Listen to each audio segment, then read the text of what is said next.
Before we get into the video, I want to hear from you guys. What do you think is the steeziest trick in all of skateboarding? For me, it's just a simple tray flip. Whether you do it in the line, off something, on something, whatever it is, a good tray flip is just, to me, exemplifies what skateboarding is all about, that power and that finesse.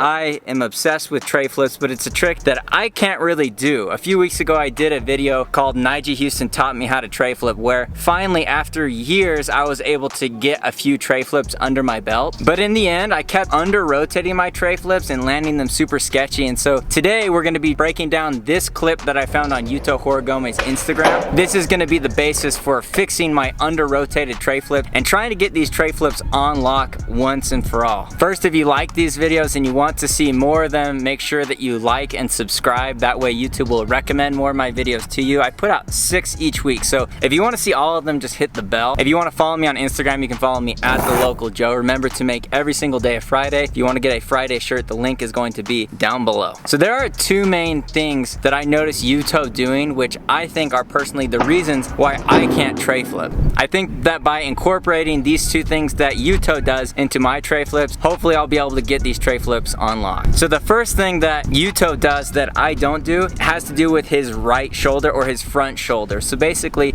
if you watch Yuto approach this tray flip, he keeps his right shoulder directly over the grip tape. Now, last time that I was trying these tray flips, you could see my right shoulder kept on leaning to the side, and I was basically opening up my chest. And what Yuto does is he keeps his shoulders closed, and specifically, he keeps that right shoulder over the grip tape. I've gone back to look at Nige's tray flips, and he actually does the exact same thing. So I think this is a major key to tray flips that I'm missing. And hopefully by adding this link in there, I'll be able to finally be able to tray flip. Wow, that sounded horrible. Hopefully this is one of the missing links that will help me tray flip. The second thing has to do with Yuto's scoop. So if you watch Yuto's scoop in this clip, his scoop is very much vertical more than it is horizontal. When I scoop, it's like all like this sweeping horizontal motion, whereas Yuto does it, it's almost more of a pop than it is a scoop. This motion is a lot more similar to a pop shove it than anything else. So to break this down into practice steps so somebody average like me or you can figure this out, what I'm gonna do is I'm gonna do a bunch of pop shove it's, and I'm basically going to keep my right shoulder over the grip tape the entire time. So try and keep the shoulders closed, specifically the front shoulder over the grip tape. And then I'm gonna do a pop shove it's till they're feeling really nice. And then from there, I'm just going to slide my foot over. So rather than my foot being a pop shove it position, I'm gonna monkey toe my foot, meaning I'm gonna dangle those toes over the board so I can grab it with my toes. And then I'm gonna do that same pop, vertical popping, scooping motion, and make sure to keep my right shoulder over the grip tape. I think if I can incorporate those 2 techniques into my tray flips, I think we'll be able to make some progress on tray flips and hopefully get closer to having these on lock 10 out of 10 every try, no matter what. So that's the agenda for today's video. First thing we gotta do is just get warmed up, and then we'll start learning tray flip Yuto style. Let's get it.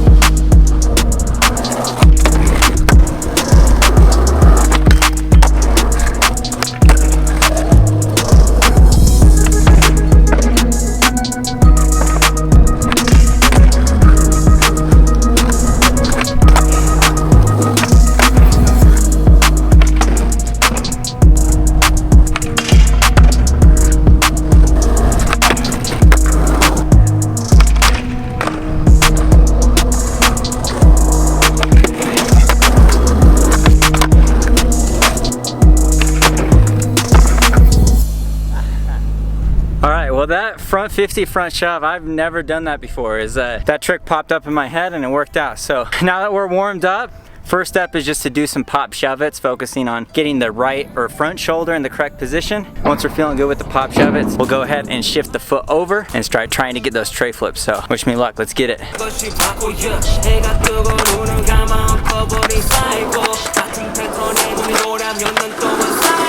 Alrighty, enough with the pop shoves. Let's try some tray flips. You.